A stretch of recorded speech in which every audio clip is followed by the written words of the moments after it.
Most say, I want to be a ball player. I want to be a musician. I want to be a dancer. Neuroscientist. Mhm. When did you gain the love to partake in that area of expertise?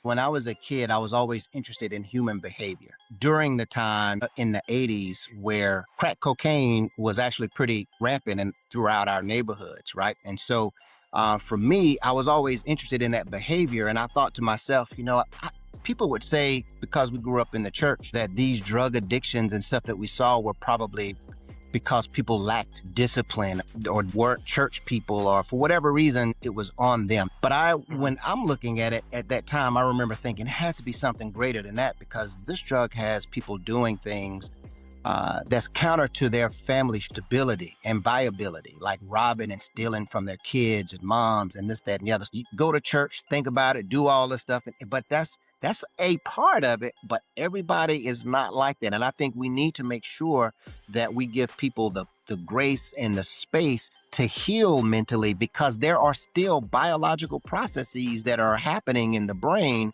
that will ultimately or can cause you to have some problems. So if you're depressed, the thing that caused you to become depressed may be an issue. Yes, that's certainly a psychological part. But in that process, that depression has damaged your brain in a way. There's a difference between having something bad happen to us and we're temporarily depressed over something. That's a valence that we should have. That's part of it. Yes. But when it's prolonged and sustained, it might represent that there's more of a breakdown in the brain. And that's when I found out that, hey, man, I can actually get a degree in something to help me understand something that had been plaguing me since junior high school. And that is how to understand what's the neurochemistry behind what's happening when you take a drug that might lead to addiction. There are a lot of conspiracy theories out here. Are we plugged into the matrix or not? Everything that we do is related to each other, no matter whether it's spirituality, all of it is so related. And the brain is really at the nexus of all of that, right? Every night, if you have a dream, you're pretty much hallucinating, aren't you? So it's sensation and perception, but in the absence of an external stimuli.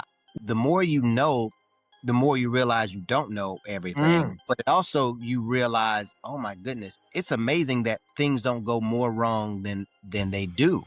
Because in order for us to have this conversation, there's an infinite amount of things that has to go right every split second for us to even form the words to come out of our mouth. And this is happening at the speed of light at every instant that you're living. If you ain't got a book, you need a book.